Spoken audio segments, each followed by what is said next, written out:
Hello everyone, exam और में आप सभी का स्वागत है।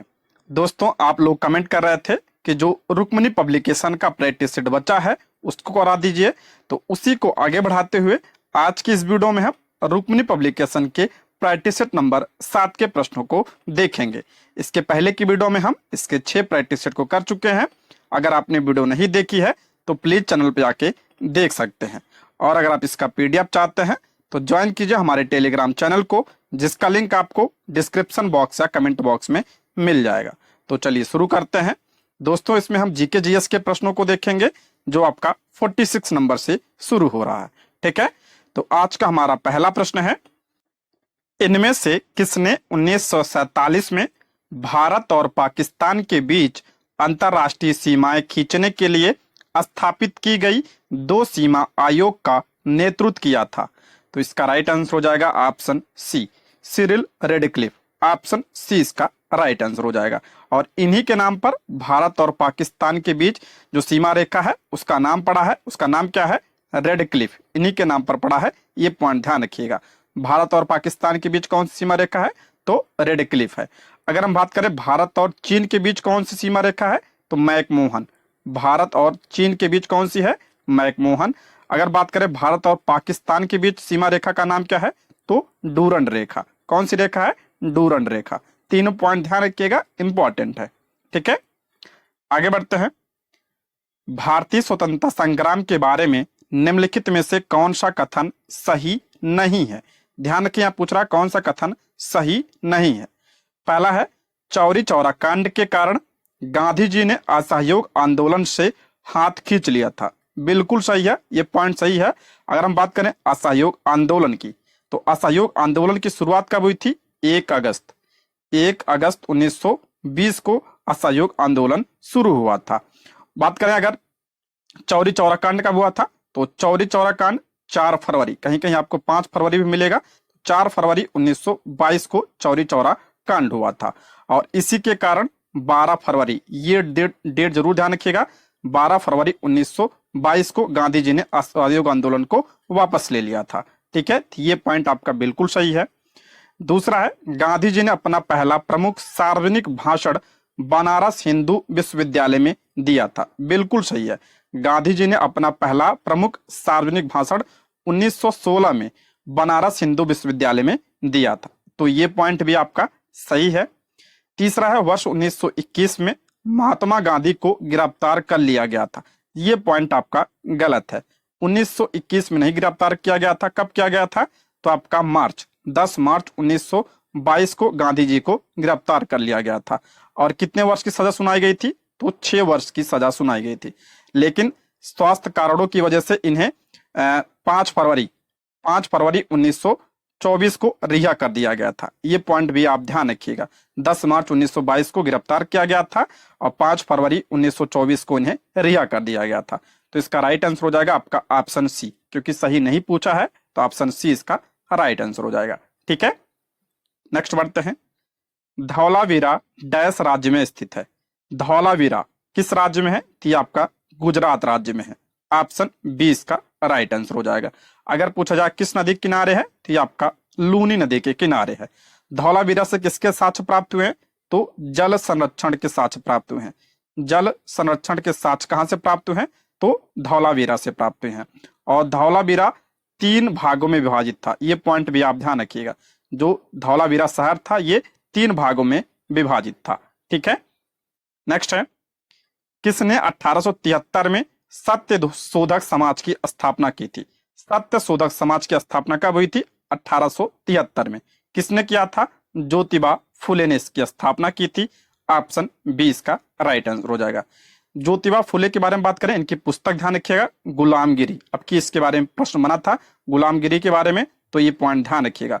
गुलामगिरी किसकी रचना है? तो ज्योतिबा फुले की रचना है। ठीक है, नेक्स्ट है, दिल्ली सल्तनत के दौरान मुकद्दम या चौधरी पद का इस्तेमाल किसके लिए किया जाता था? ये बीपीएससी 69 का प्रश्न है।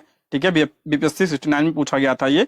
दिल्ली सल्तनत के दौरान मुकद्दम या चौधरी का पद किसके लिए इस्तेमाल किया जाता था? तो आपका गांव के सरपंच के लिए। ठीक है, ऑप्शन सी इसका राइट आंसर हो जाएगा, मुकद्दम या चौधरी। नेक्स्ट है, हिंदू विधि से संबंधित मिताक्षरा किसकी रचना है? मिताक्षरा किसकी रचना है? तो इसका राइट आंसर हो जाएगा ऑप्शन ए, विज्ञानेश्वर की रचना है मिताक्षरा। ऑप्शन ए इसका राइट आंसर हो जाएगा। बुक से प्रश्न बनता है तो उसको ध्यान रखिएगा, ऑप्शन ए इसका करेक्ट आंसर हो जाएगा। कल्हड़ की बात करें, इनकी रचना ध्यान रखिएगा, राज तरंगिणी। राज तरंगिणी जो है किसकी रचना है? तो आपका कल्हड़ की रचना है। ठीक है, नेक्स्ट है, मुस्लिम शासक जिसका साम्राज्य दारुल इस्लाम का एक भाग माना जाता था। मुस्लिम शासक जिसका साम्राज्य दारुल इस्लाम का भाग माना जाता था, तो इसका राइट आंसर हो जाएगा ऑप्शन ए, इल्तुतमिश का। ऑप्शन ए इसका राइट आंसर हो जाएगा। इल्तुतमिश की बात करें तो इसे गुलामों का गुलाम कहा जाता है। ठीक है, गुलामों का गुलाम किसे कहा जाता है? तो इल्तुतमिश को कहा जाता है। और अगर पूछा जाए गुलाम वंश का वास्तविक संस्थापक कौन था, तो इल्तुतमिश था। वास्तविक संस्थापक, ये ध्यान रखिएगा, गुलाम वंश का इल्तुतमिश था। ठीक है, नेक्स्ट है, वह प्रदेश कौन सा था जहां बाबा रामचंद्र ने किसानों को संगठित किया था? मोस्ट इंपॉर्टेंट प्रश्न है, पूछा गया है ये, तो इसका राइट आंसर हो जाएगा option A, Awadh. Option A इसका राइट आंसर हो जाएगा। बात करें अगर अवध किसान सभा, अवध किसान सभा की स्थापना कब हुई थी? 1920 में हुई थी। किसने किया था? तो बाबा रामचंद्र ने किया था। 1920 में अवध किसान सभा की स्थापना बाबा रामचंद्र ने किया था। अगर हम बात करें बिहार प्रांतीय किसान सभा की, बिहार वाला जो था किसान सभा, इसकी स्थापना कब हुई थी? 1929 में। इंपॉर्टेंट है, इसकी स्थापना किसने किया था? तो स्वामी सहजानंद सरस्वती ने किया था। सहजानंद सरस्वती ने इसकी स्थापना की थी। ठीक है, जो आपका बिहार प्रांतीय किसान सभा है। ठीक है, आगे बढ़ते हैं। सर यदुनाथ सरकार ने किस हिंदू शासक को दी लास्ट कंस्ट्रक्टिव हिंदू जीनियस के रूप में संबोधित किया था? तो किसे किया था? तो इसका राइट आंसर हो जाएगा ऑप्शन ए, शिवाजी को। ऑप्शन ए इसका करेक्ट आंसर हो जाएगा। नेक्स्ट है, नालंदा ताम्रलेख में किस गुप्त शासक को परम भागवत कहा गया है? परम भागवत किसे कहा गया है? तो इसका राइट आंसर हो जाएगा ऑप्शन सी, समुद्रगुप्त को परम भागवत का कहा गया है। ऑप्शन सी इसका राइट आंसर हो जाएगा। समुद्रगुप्त को और क्या कहा जाता है? इसे भारत का नेपोलियन कहा जाता है। भारत का नेपोलियन कहा जाता है समुद्रगुप्त को। ठीक है, नेक्स्ट है, कलकत्ता में एशियाटिक सोसाइटी की स्थापना के समय बंगाल का गवर्नर जनरल कौन था? मोस्ट इंपॉर्टेंट है, कलकत्ता में एशियाटिक सोसाइटी की स्थापना कब हुई थी? तो आपका 1784 में इसकी स्थापना हुई थी। उस समय गवर्नर जनरल कौन था? तो इसका राइट आंसर हो जाएगा option B, Lord Warren Hastings था। ऑप्शन बी इसका राइट आंसर हो जाएगा। लॉर्ड वारेन हेस्टिंग्स की बात करें तो ये बंगाल का पहला गवर्नर जनरल था। ध्यान रखिए, बंगाल का था ये, बंगाल का पहला गवर्नर जनरल था। ठीक है, ऑप्शन बी इसका राइट आंसर हो जाएगा। नेक्स्ट है, प्रसिद्ध यूनानी राजदूत मेगास्थनीज भारत में किसके दरबार में आए थे? मेगास्थनीज किसके दरबार में आया था? कई बार बता चुका हूं, ऑप्शन सी, चंद्रगुप्त मौर्य के दरबार में आया था। ऑप्शन सी इसका करेक्ट आंसर हो जाएगा। मेगास्थनीज की बात करें तो आपका सेल्यूकस निकेटर का राजदूत था। यूनानी शासक सेल्यूकस निकेटर का राजदूत था। किसके समय में आया था? तो चंद्रगुप्त मौर्य के समय में आया था। इसकी पुस्तक ध्यान रखिएगा, इंडिका। इंडिका किसकी पुस्तक है? तो मेगास्थनीज की पुस्तक है। ठीक है दोस्तों, इसका प्लेलिस्ट मैंने बना दिया है, वहां से आप सारे जो है प्रैक्टिस सेट को देख सकते हैं। ठीक है, अगला है, किस घटना या किन घटनाओं ने ब्रिटिश प्रधानमंत्री क्लीमेंट एटली को सदमा पहुंचाया, जिसने घोषणा की कि ब्रिटिश साम्राज्यवाद की इमारत को एक बड़ा झटका लगा? किस घटना ने ब्रिटिश प्रधानमंत्री क्लीमेंट एटली को सदमा पहुंचाया, जिसने घोषणा की कि ब्रिटिश साम्राज्यवाद की इमारत को एक बड़ा झटका लगा? तो इसका राइट आंसर हो जाएगा ऑप्शन सी, आजाद हिंद फौज का सैन्य अभियान और शाही भारतीय जल सेना विद्रोह। ठीक है, ऑप्शन सी इसका राइट आंसर हो जाएगा। ठीक है, 1946 में हुआ था ये। नेक्स्ट है, बनारस एवं इलाहाबाद की तीर्थ यात्रा कर की समाप्ति के लिए किसने मुगल बादशाह के सामने बनारस के पंडितों का नेतृत्व किया था? तो किसने किया था? ऑप्शन सी, कविंद्राचार्य ने किया था। बनारस एवं इलाहाबाद के तीर्थ यात्रा कर की समाप्ति के लिए मुगल बादशाह के सामने बनारस के पंडितों का नेतृत्व किसने किया था? तो कविंद्राचार्य ने किया था। ऑप्शन सी इसका करेक्ट आंसर हो जाएगा। नेक्स्ट है, किसने स्वतंत्र भारत के प्रथम प्रधानमंत्री जवाहरलाल नेहरू का अभिवादन किया था? स्वतंत्र भारत के प्रथम प्रधानमंत्री कौन थे? जवाहरलाल नेहरू थे। इनका अभिवादन किसने किया था? तो option B, Lord Mountbatten. Option B इसका करेक्ट आंसर हो जाएगा। ऑप्शन बी इसका राइट आंसर हो जाएगा। अगला है मिलान करना है। इसमें संगीत सूची दिया है, राज्य सूची दिया है और समवर्ती सूची दिया है। देखिए जो मिलान करने के लिए दिया गया है गलत है, मैं यहाँ पे बता दे रहा हूँ। संगीत सूची की बात करें, वर्तमान में इसमें कितने विषय हैं? तो इसमें 100 विषय हैं। कितने विषय हैं वर्तमान में? 100 विषय हैं। राज्य सूची में वर्तमान में कितने विषय हैं? तो आपका 61 विषय है। और समवर्ती सूची में वर्तमान में कितने विषय हैं? तो इसमें वर्तमान में 52 विषय हैं।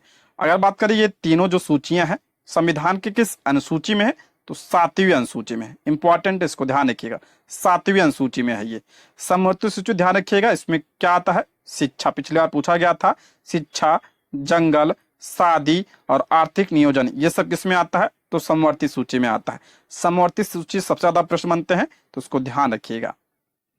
नेक्स्ट है, भारतीय संविधान के किस अनुच्छेद में यह प्रावधान किया गया है कि राष्ट्रपति की सहायता करने और उसके सलाह देने के लिए प्रधानमंत्री की अध्यक्षता वाली एक मंत्री परिषद होगी, जिसकी सलाह के अनुसार राष्ट्रपति अपने कार्यों का निर्वहन करेंगे? मोस्ट इंपॉर्टेंट प्रश्न है ये। किस अनुच्छेद में यह प्रावधान किया गया है कि राष्ट्रपति की सहायता करने और उससे सलाह देने के लिए प्रधानमंत्री की अध्यक्षता वाली एक मंत्री परिषद होगी, जिसकी सलाह के अनुसार राष्ट्रपति अपने कार्यों का निर्वहन करेंगे? किस आर्टिकल में कहा गया है? तो आर्टिकल 74(1) में कहा गया है ये। ठीक है, ऑप्शन सी इसका करेक्ट आंसर हो जाएगा। नेक्स्ट है, इनमें से किस संशोधन द्वारा 2006 में सरकारी और निजी शिक्षण संस्थानों में अन्य पिछड़ा वर्ग यानी ओबीसी को 27% आरक्षण प्रदान किया गया है? किस संशोधन द्वारा 2006 में सरकारी और निजी शिक्षण संस्थानों में अन्य पिछड़ा वर्ग यानी जो ओबीसी है उसको 27% का आरक्षण प्रदान किया गया था? तो ये ऑप्शन ए इसका राइट आंसर हो जाएगा। 93वें संविधान संशोधन, ऑप्शन ए इसका राइट आंसर हो। कब हुआ था? 2006 में हुआ था ये। अला, उन मौलिक कर्तव्यों का चयन करें जो भारतीय नागरिकों को प्राप्त है परंतु गैर नागरिकों को नहीं, यानी जो भारतीयों को प्राप्त है परंतु विदेशियों को नहीं प्राप्त है। कौन सा है? तो इसमें आपका भाषण एवं अभिव्यक्ति की स्वतंत्रता ये तो शामिल है, भारतीयों को प्राप्त है विदेशियों को नहीं प्राप्त है, आर्टिकल 19 में है ये। कानून के समझ क्षमता ये नहीं, ये दोनों को प्राप्त है। ठीक है, और देख लेते हैं, अल्पसंख्यकों के अधिकार ये सिर्फ भारतीयों को प्राप्त है। ठीक है, ये सिर्फ क्या है? भारतीयों को प्राप्त है। और जीवन और स्वतंत्रता का संरक्षण ये दोनों को प्राप्त है। तो इसमें हो जाएगा आपका पहला और तीसरा सिर्फ भारतीयों को प्राप्त है, ये ध्यान रखिएगा। ऑप्शन ए इसका राइट आंसर हो जाएगा, यानी भाषण एवं अभिव्यक्ति की स्वतंत्रता सिर्फ भारतीयों को प्राप्त है और अल्पसंख्यकों के अधिकार ये भी सिर्फ भारतीयों को प्राप्त है। ठीक है, ऑप्शन क्या हो जाएगा? ए इसका राइट आंसर हो जाएगा। और ये सब क्या है? मूल अधिकार है। मूल अधिकार की बात करें किस देश के संविधान से लिया गया? तो अमेरिका के संविधान से लिया गया। संविधान के किस भाग में? तो भाग 3 में है। वर्तमान में कितने हैं? तो वर्तमान में 6 हैं। ठीक है, नेक्स्ट है, भारत के संविधान के किस नियम के तहत लोकसभा में चर्चा में सदन समक्ष औपचारिक प्रस्ताव शामिल नहीं है? तो इसका राइट आंसर हो जाएगा ऑप्शन बी इसका करेक्ट आंसर हो जाएगा। नियम 193, ऑप्शन क्या हो जाएगा? बी इसका करेक्ट आंसर हो जाएगा। नेक्स्ट है, भारतीय संविधान की प्रकृति क्या है? भारतीय संविधान इंपॉर्टेंट है। भारतीय संविधान कैसा है? तो भारतीय संविधान ये पूछा गया प्रश्न है। ठीक है, तो प्रकृति में क्या है? संघीय है, किंतु भावना में क्या है? संविधान हमारा एकात्मक है। ठीक है, संघीय है किंतु भावना में क्या है? एकात्मक है। ऑप्शन ए इसका करेक्ट आंसर हो जाएगा। ठीक है, ऑप्शन ए। अगर बात करें भारत में संघीय प्रणाली कहां से लिया गया है? तो कनाडा के संविधान से लिया गया है। ये पॉइंट भी आप लोग ध्यान रखिएगा। नेक्स्ट है, निम्नलिखित में से किस संवैधानिक संशोधन अधिनियम के तहत संवैधानिक संशोधन विधेयक के लिए राष्ट्रपति को अपनी सहमति देना अनिवार्य कर दिया गया था? किस संविधान संशोधन अधिनियम के तहत संवैधानिक संशोधन विधेयक के लिए राष्ट्रपति को अपनी सहमति देना अनिवार्य कर दिया गया था? तो आप ध्यान के 24वें संविधान संशोधन 1971 के द्वारा यह अनिवार्य कर दिया गया था। ऑप्शन सी इसका करेक्ट आंसर हो जाएगा। नेक्स्ट है, भारत के संविधान का अनुच्छेद 157 किससे संबंधित है? भारत के संविधान का अनुच्छेद 157 किससे संबंधित है? तो ऑप्शन सी, राज्यपाल के रूप में नियुक्त के लिए योग्यता से। ऑप्शन क्या हो जाएगा, सी इसका करेक्ट आंसर हो जाएगा। 157 बात करें अगर राज्यपाल का पद किसमें है, तो आपका 155 में नियुक्ति है। और नियुक्ति कौन करता है, तो आपका राष्ट्रपति। राष्ट्रपति जो है राज्यपाल की नियुक्ति करता है। और ये राज्य का क्या होता है, आपका प्रमुख होता है राज्यपाल, ठीक है, संवैधानिक प्रमुख होता है।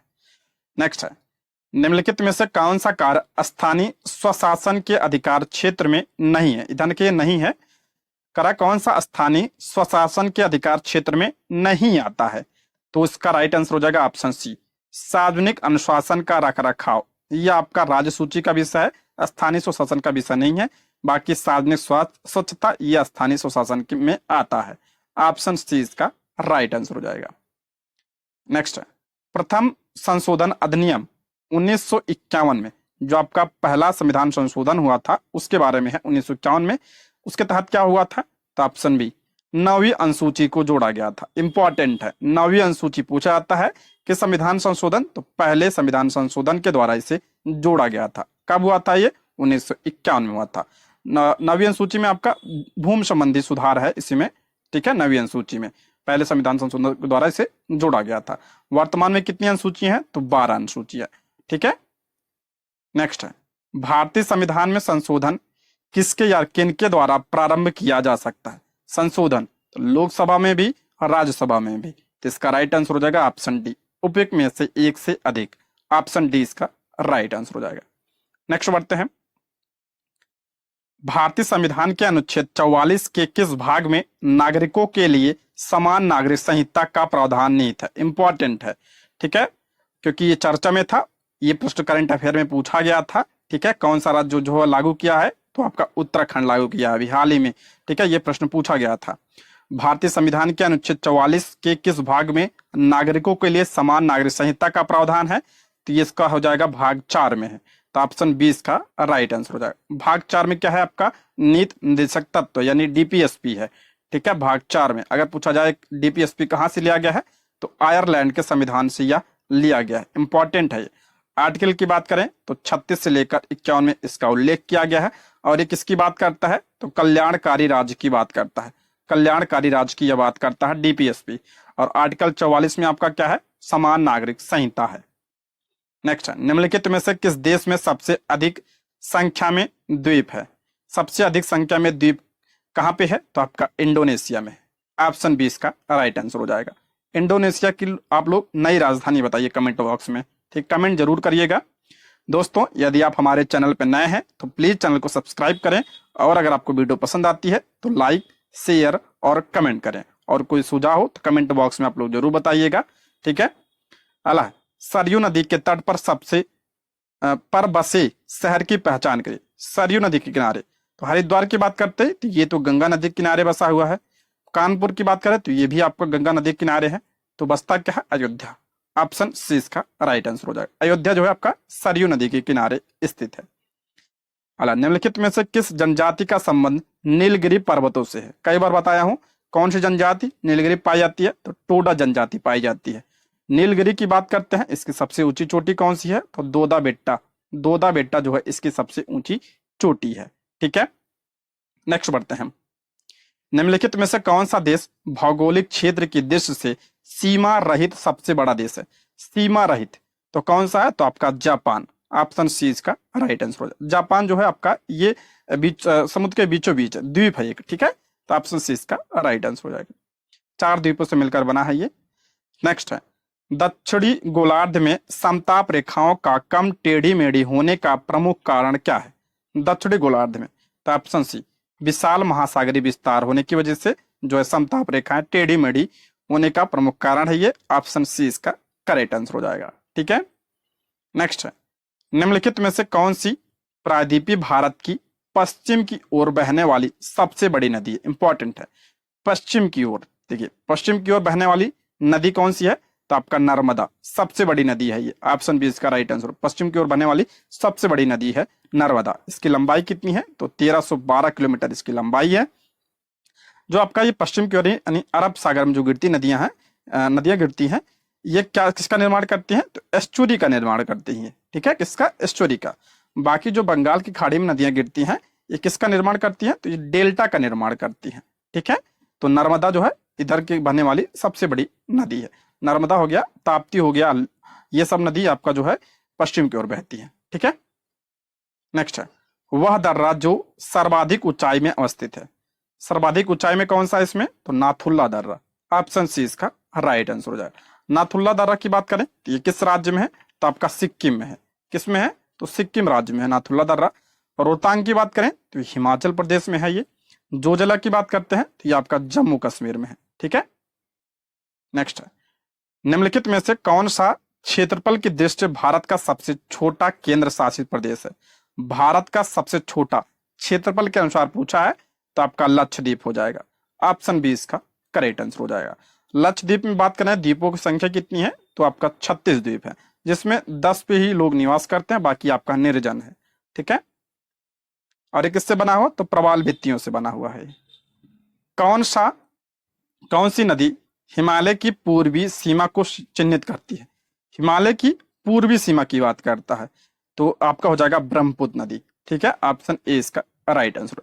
ब्रह्मपुत्र की बात करते हैं, अगर बात करें कहां से निकलती है, तो ये तिब्बत के पास मानसरोवर से निकलती है।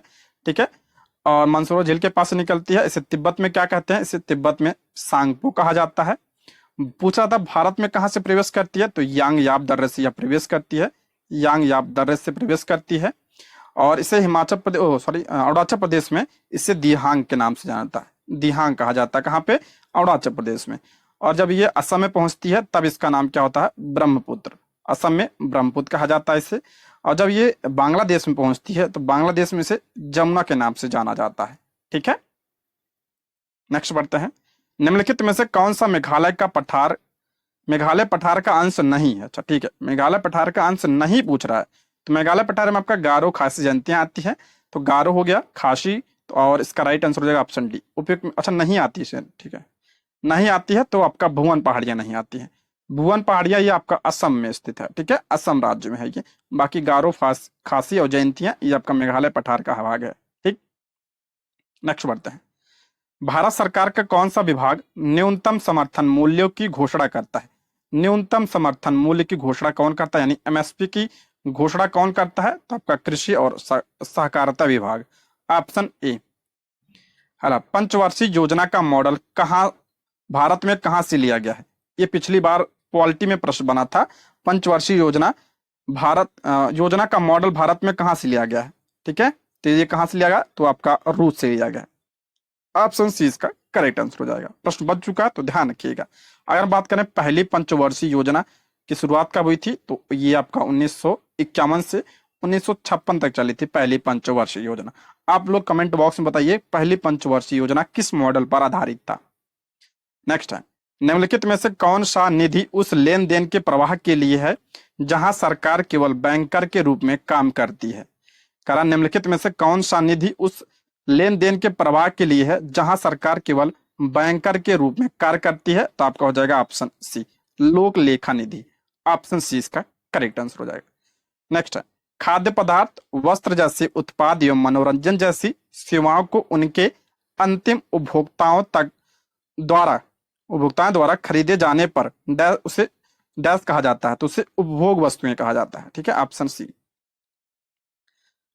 मूल्य एवं पूंजी नामक पुस्तक के लेखक कौन था। मूल्य एवं पूंजी नामक पुस्तक के लेखक कौन, तो इसका राइट आंसर हो जाएगा option B J.R. Hicks. Option क्या हो जाएगा बी इसका राइट आंसर हो जाएगा। निम्नलिखित में से बंद अर्थव्यवस्था का सबसे महत्वपूर्ण पहलू क्या है। बंद अर्थव्यवस्था, वहां पे ना तो आपका निर्यात होता है ना तो आयात, यानी ऑप्शन सी आयात और निर्यात दोनों बंद। उपभोक्ता संरक्षण विधेयक संसद के सदनों द्वारा किस वर्ष पारित किया गया था। उपभोक्ता संरक्षण विधेयक ये आपका कब आया था, ये आपका 1986। ऑप्शन सी इसका करेक्ट आंसर हो जाएगा उपभोक्ता संरक्षण विधेयक। नेक्स्ट बढ़ते हैं गरीबी रेखा के संबंध में गलत कथन का चयन करें। गरीबी रेखा के बारे में पूछ रहा है। पहला, गरीबी रेखा समय और स्थान के साथ बदलती रहती है, बिल्कुल सही है ये। एक व्यक्ति जो किसी सरकारी योजना या संगठन से जुड़ा नहीं है वह गरीबी रेखा से नीचे हो सकता है, ये आपका है और यही आपका गलत है। ऑप्शन बी इसका करेक्ट आंसर हो जाएगा। ठीक है, जरूरी नहीं है। Option B. अगला है, निम्नलिखित में से कौन ग्रामीण क्षेत्रों में लोगों को प्रत्यक्ष ऋण सुविधा प्रदान नहीं करता है? ग्रामीण क्षेत्रों में बात कर रहा है, कौन जो है क्षेत्र में कौन लोगों को प्रत्यक्ष ऋण सुविधा प्रदान नहीं करता है? तो इसका राइट आंसर हो जाएगा आपका ऑप्शन क्या हो जाएगा? सी इसका करेक्ट आंसर, राष्ट्रीय कृषि एवं ग्रामीण विकास बैंक। ऑप्शन सी इसका करेक्ट आंसर हो जाएगा। ठीक है, नेक्स्ट बढ़ते हैं। प्रकाश के संबंध में सत्य कथन है। प्रकाश के संबंध में पूछ रहा है, प्रकाश के संबंध में सत्य कथन है। पहला, यह विद्युत चुंबकीय तरंग है, बिल्कुल सही है। ये पिछली बार पूछा गया था, ये ध्यान रखिएगा, बिल्कुल सही है। इसका वर्ण विक्षेपण होता है, बिल्कुल सही है। जब से प्रिज्म से गुजारा जाता है तो ये 7 रंगों में विभक्त हो जाता है, उसी को वर्ण विक्षेपण कहते हैं, बिल्कुल सही है। एक माध्यम से दूसरे माध्यम में जाने पर इसकी आवृत्ति बदलती, ये गलत है। तो ये आपका हो जाएगा ऑप्शन डी इसका करेक्ट आंसर हो जाएगा। उपयुक्त में से एक से अधिक सही है, यानी आपका पहला और दूसरा सही है। ऑप्शन क्या हो जाएगा? डी इसका करेक्ट आंसर हो जाएगा। प्रकाश की बात करते हैं, कैसी तरंग है? तो ये आपका अनुप्रस्थ तरंग है। ठीक है, अनुप्रस्थ तरंग है। नेक्स्ट है, दिए गए समय के किसी भी क्षण पर एक वस्तु का वेग डैश कहलाता है। दिए गए समय के किसी भी क्षण पर एक वस्तु का वेग क्या कहलाता है? उसे तात्क्षणिक वेग कहते हैं। ठीक है, ऑप्शन क्या हो जाएगा? ए इसका करेक्ट आंसर हो जाएगा। नेक्स्ट, गोली चलाने से पहले गोली और बंदूक का संवेग क्या होता है? गोली चलाने से पहले गोली और बंदूक का संवेग क्या होता है? तो आपका हो जाएगा ऑप्शन ए, गोली चलाने से पहले गोली और बंदूक का संवेग क्या होगा? 0 होगा। ऑप्शन ए इसका करेक्ट आंसर हो जाए। संवेग बराबर क्या होता है? m/v होता है। ठीक है, नेक्स्ट है, ध्वनि का पानी में वेग है। ध्वनि का पानी में वेग कितना है? तो आपका 1481 मीटर प्रति सेकेंड। ऑप्शन बी इसका राइट आंसर हो जाएगा। ध्वनि की बात करते हैं तो ये आपका कैसी तरंग है? तो ये आपका अनुदैर्ध्य तरंग है। कैसी तरंग है? अनुदैर्ध्य। ध्वनि की तीव्रता किस में नापते हैं? तो डेसिबल में नापते हैं। पूछा गया प्रश्न है, ध्यान रखिएगा, डेसिबल में। और आवृत्ति किस में नापते हैं? तो हर्ट्ज में नापते हैं। आपके बारे में प्रश्न बना था, तो ध्यान रखिएगा। अगला, जब आप एक स्प्रिंग को संकुचित करते हैं तो आप इस पर कार्य करते हो। स्प्रिंग की प्रत्यास्थ स्थितिज ऊर्जा तो क्या होगी? बढ़ेगी। ठीक है, ऑप्शन ए इसका करेक्ट आंसर हो जाएगा। यदि आप दूरस्थ स्थित बिंब यानी ऑब्जेक्ट को उत्तल दर्पण के फोकस की ओर लाएं तो प्रतिबिंब का आकार करा है। यदि आप दूरस्थ स्थित बिंब को उत्तल दर्पण के फोकस की ओर लाएं तो प्रतिबिंब का आकार क्या होगा? तो बढ़ेगा। ऑप्शन बी इसका करेक्ट आंसर हो जाएगा। नेक्स्ट है, पृथ्वी और एक निकाय के बीच गुरुत्वीय बल डैश के बराबर होता है। पृथ्वी और एक निकाय के बीच गुरुत्वीय बल ये आपका किसके बराबर होता है? तो आपका निकाय के वजन के बराबर होता है। ऑप्शन ए इसका करेक्ट आंसर हो जाएगा। नेक्स्ट है, एक पॉलिश धातु चम्मच की आंतरिक सतह एक पॉलिश धातु चम्मच की आंतरिक सतह एक डैश की तरह कार्य करती है। किसकी तरह कार्य करेगी? तो अवतल दर्पण की तरह कार्य करेगी। ठीक है, अवतल दर्पण। ऑप्शन क्या हो जाएगा? ए इसका राइट आंसर हो जाएगा। अगला प्रश्न है, अरस्तु की वर्गीकरण प्रणाली में प्राणियों को डैश में विभाजित किया जाता है। अरस्तु की वर्गीकरण प्रणाली में प्राणियों को डैश में विभाजित किया जाता है। तो इसका राइट आंसर हो जाएगा आपका ऑप्शन सी, वायु, जलीय और स्थलीय। ऑप्शन सी इसका करेक्ट आंसर हो जाएगा। नेक्स्ट है, पीलिया। इससे प्रश्न आपकी बार बना था। पीलिया यानी जॉन्डिस डैश के कारण हो सकता है। तो आपका किसके कारण होता है? तो वायरस के कारण होता है। ऑप्शन सी इसका करेक्ट आंसर हो जाएगा। और ये कैसा रोग है? तो आपका जल जनित है, पानी से होता है। ठीक है, जल जनित रोग है। यही प्रश्न पूछा था आपकी बार, तो ध्यान रखिएगा इसको। ठीक है, ऑप्शन सी इसका करेक्ट आंसर हो जाएगा। नेक्स्ट है, प्रकाश संश्लेषण के दौरान निम्नलिखित में से कौन सी रासायनिक अभिक्रिया होती है? प्रकाश संश्लेषण के दौरान सभी को पता होगा कौन सी रासायनिक अभिक्रिया होती है। कार्बन डाइऑक्साइड सूर्य के प्रकाश और क्लोरोफिल की उपस्थिति में जल के साथ अभिक्रिया करके ग्लूकोज बनाती है। ठीक है, ऑप्शन ए इसका राइट आंसर हो जाएगा। ठीक है, नेक्स्ट है, मेंडल के प्रयोगों में डैश तो इसका राइट आंसर हो जाएगा ऑप्शन ए, पौधों को पहले पर निश्चित किया गया था और फिर स्वनिश्चित किया गया था। ठीक है, पहले पर निश्चित फिर आपका स्वनिश्चित। ऑप्शन ए इसका करेक्ट आंसर हो जाएगा। मेंडल की बात करते हैं, इन्हें आनुवंशिकता का जनक कहा जाता है। अला मधुमेह से पीड़ित व्यक्तियों को उनके आहार से शर्करा को हटाने के लिए क्यों कहा जाता है? मधुमेह यानी जो शुगर जिसको होता है, यानी डायबिटीज जिसको होता है, से पीड़ित व्यक्तियों को उनके आहार से शर्करा को हटाने के लिए क्यों कहा जाता है? तो इसलिए कहा जाता है ऑप्शन बी, उनके शरीर में मौजूद इंसुलिन का स्तर शर्करा को ग्लाइकोजन में बदलने के लिए क्या होता है? अपर्याप्त होता है। ठीक है, इंसुलिन की कमी होती है। ऑप्शन बी इसका करेक्ट आंसर हो जाए। इंसुलिन क्या करता है?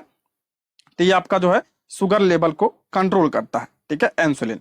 अब बात करें इंसुलिन का स्राव कहाँ से होता है, तो ये आपका अग्नाशय की बीटा कोशिका से इसका स्राव होता है। ये पॉइंट आप लोग ध्यान रखिएगा, अग्नाशय से इसका स्राव होता है। ठीक है, नेक्स्ट बढ़ते हैं। उस पादप ऊतक की पहचान कीजिए जो कि एक प्रकार का विभाजोतक नहीं है। कौन सा नहीं पूछ रहा है? तो जाइलम। जाइलम अस्थायी ऊतक होता है। ऑप्शन सी इसका करेक्ट आंसर हो जाएगा। और किसका परिवहन करता है? तो आपका जल का। ऑप्शन सी इसका करेक्ट आंसर हो जाएगा। नेक्स्ट है, वायुमंडलीय नाइट्रोजन पौधों और पशुओं द्वारा सीधे नहीं ली जा सकती। इंपॉर्टेंट प्रश्न है ये।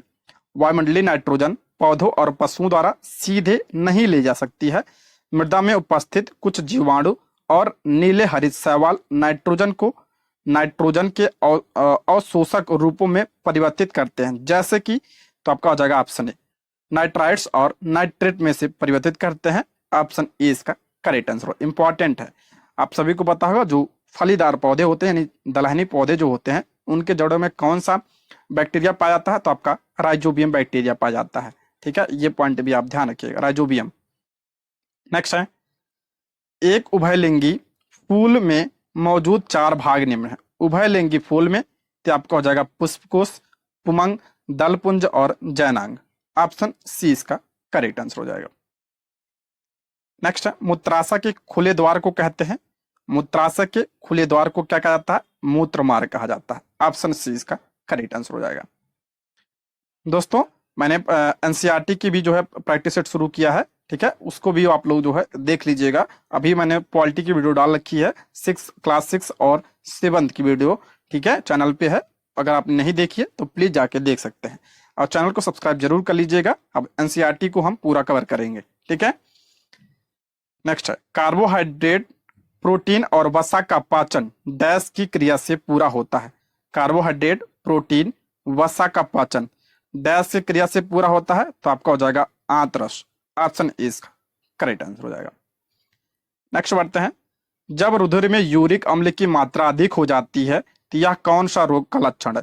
जब यूरिक अम्ल अधिक हो जाता है रुधिर में तो कौन सा रोग होता है? तो आपका गाउट रोग होता है, जिसे आप लोग गठिया रोग कहते हैं। तो इसका राइट आंसर हो जाएगा ऑप्शन ई, उपयुक्त में से कोई नहीं। अगला है, निम्नलिखित में से कौन सा कथन सही है? कौन सा कथन इसमें पूछ रहा है सही है? पहला है, सभी कायिक मानव कोशिका के केंद्रक में डीएनए की मात्रा समान होती है।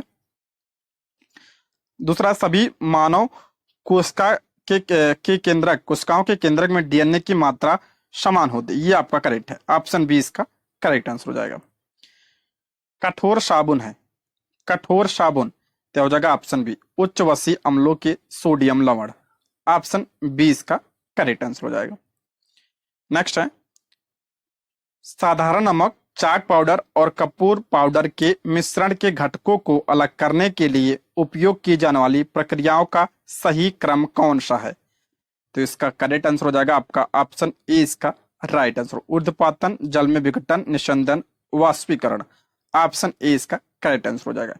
कपूर किसका उदाहरण है? तो ऊर्ध्वपातन का उदाहरण है। ध्यान, कपूर और नेपथलीन पूछा गया प्रश्न, आपकी बारी है। ऑप्शन ए इसका राइट आंसर हो जाएगा। निम्नलिखित में से कौन सी धातु सबसे आसानी से एक प्रकाश विद्युत प्रभाव प्रदर्शित करेगी? कौन सी धातु सबसे आसानी से एक प्रकाश विद्युत प्रभाव प्रदर्शित करेगी? तो आपका सीजियम हो जाएगा। ऑप्शन बी इसका राइट आंसर हो जाएगा। नेक्स्ट है, एक पदार्थ एक्स स्वाद में क्या है? कड़वा है। एक पदार्थ है आपका एक्स, स्वाद में क्या है? ये कड़वा है और साबुन जैसे अनुभूति देता है। यह पानी में क्या है? घुलनशील है। निम्नलिखित में से कथन एक्स के बारे में कौन सा सत्य है? तो इसका राइट आंसर हो जाएगा ऑप्शन सी, एक्स क्या है आपका, क्षारक भी है और क्षार भी है। ठीक है, ऑप्शन सी इसका राइट आंसर हो जाएगा। नेक्स्ट बढ़ते हैं, अम्लीय घोल की पहचान के लिए निम्नलिखित में से किस पदार्थ का उपयोग किया जा सकता है। अम्लीय घोल की पहचान के लिए किस पदार्थ का उपयोग किया जा सकता है, तो आपका हो जाएगा KNO3। ऑप्शन बी इसका करेक्ट आंसर हो जाएगा। ठीक है, ऑप्शन बी इसका राइट आंसर हो जाएगा। ठीक है, पोटेशियम नाइट्रेट। नेक्स्ट है, व्यक्ति के शरीर में उत्सर्जित होने वाले विकिरणों के बारे में निम्न में से कौन सा कथन सत्य है। इसका राइट आंसर हो जाएगा ऑप्शन ए, विकिरण औरक क्षेत्र में होते हैं। ऑप्शन ए इसका राइट आंसर हो जाएगा। अगला, क्यों एक नेत्र की बजाय दो नेत्रों से बेहतर दृष्टि मिलती है। एक नेत्र के बजाय दो नेत्रों से बेहतर दृष्टि मिलती है, क्यों। तो ऑप्शन बी, क्योंकि दोनों नेत्र बिल्कुल समरूप प्रतिबिंब नहीं देते हैं एवं मस्तिष्क में इन दोनों असमरूप प्रतिबिंब का संयोजन तीन आयामी या त्रिविमी दृष्टि क्या करता है, प्रदान करता है, 3D बिंब प्रदान करता है। ठीक है, ऑप्शन सी इसका राइट आंसर हो जाएगा। अम्लीय शक्ति के संदर्भ में कौन सा निम्न में से एक सही क्रम है।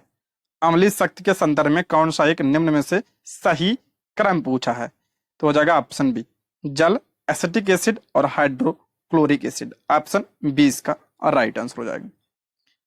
निम्नलिखित सुझाव में से कौन सा वायु प्रदूषण को नियंत्रित करने में प्रभावी है। वायु प्रदूषण को नियंत्रित करने में प्रभावी कौन सा है, तो हो जाएगा ऑप्शन बी इसका करेक्ट आंसर हो जाएगा। ऑप्शन क्या हो जाएगा, एक मिनट, ऑप्शन सी, ऊर्जा के वैकल्पिक स्रोतों का उपयोग करना। ठीक है, इससे क्या होगा, आपका वायु प्रदूषण कम होगा। ऑप्शन सी इसका राइट आंसर। जैसे आपका सौर ऊर्जा का प्रयोग है, ठीक है, पवन ऊर्जा का प्रयोग है, इन सब का प्रयोग करने से वायु प्रदूषण जो है कम होगा। नेक्स्ट है, भोपाल गैस त्रासदी कौन से वर्ष में हुआ था। भोपाल गैस त्रासदी आपका 1984 में हुआ था। ऑप्शन ए इसका राइट आंसर हो जाएगा। किस गैस का रिसाव हुआ था, तो मिथाइल आइसोसाइनाइड का रिसाव हुआ था।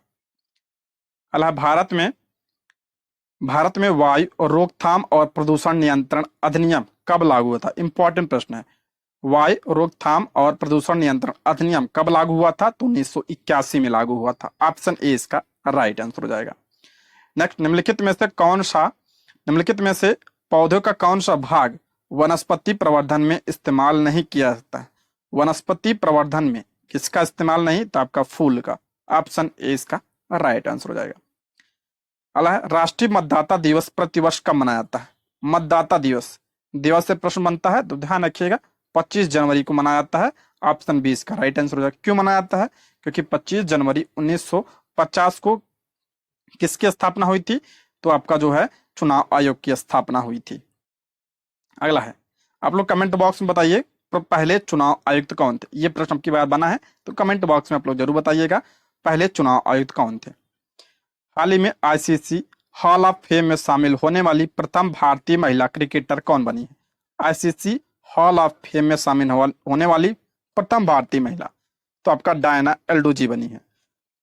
ऑप्शन ए इसका करेक्ट आंसर हो जाएगा। नेक्स्ट है, हाल ही में भारत के नए मुख्य सूचना आयुक्त कौन बने हैं। मुख्य सूचना आयुक्त, तो आपका हीरालाल शमारिया बने। Option B. हाल ही में किसके सहयोग से मुंबई में भारत के पहले छोटे पशु अस्पताल का उद्घाटन किया गया है, तो आपका हो जाएगा रतन टाटा ट्रस्ट के सहयोग से। Option A. हाल ही में जारी रिजर्व बैंक ऑफ इंडिया की पंचायती राज फाइनेंस वित्त रिपोर्ट 2022-23 के अनुसार बिहार में औसतन कितने हजार रुपए प्रति पंचायत खर्च हुआ है, तो ये आपका हो जाएगा 63,000 रुपए प्रति पंचायत। Option C. अगला, प्रधानमंत्री मोदी ने भारत का पहला रीजनल रैपिड ट्रांजिट सिस्टम यानी RRTS कहां से शुरू किया है, तो ये कहां से शुरू किया, तो आपका हो जाएगा उत्तर प्रदेश से। ऑप्शन ए इसका राइट आंसर हो जाएगा। नेक्स्ट, नई दिल्ली पुस्तक मेला 2024 में किस देश को सम्मानित अतिथि के रूप में चुना गया है। पुस्तक मेला किससे चुना गया है, तो आपका सऊदी अरब को। हाल में किस देश का अब तक का सबसे बड़ा वन भारत साड़ी वाकथान कार्यक्रम कहाँ आयोजित किया गया। करा हाल ही में देश का अब तक का सबसे बड़ा वन भारत साड़ी वाकथान कार्यक्रम कहाँ आयोजित किया गया है, तो इसका आयोजन आपका मुंबई में। ऑप्शन ए इसका राइट आंसर हो जाएगा। नेक्स्ट, हाल ही में किसने मुंबई के ताज महल होटल में sport star of the year पुरुष के लिए स्पोर्ट स्टार एसएस पुरस्कार जीता है? तो नीरज चोपड़ा ने जीता है। ऑप्शन 20 का राइट आंसर हो जाएगा। इनके बारे में आपकी बार पूछा गया था। ठीक है, किस खेल संबंधित है? ये आपका भाला फेंक से संबंधित है। नेक्स्ट है, मत्स्य पालन क्षेत्र में सूक्ष्म और लघु उद्यमों के लिए केंद्रीय मंत्रिमंडल द्वारा अनुमोदित नई योजना का नाम क्या है?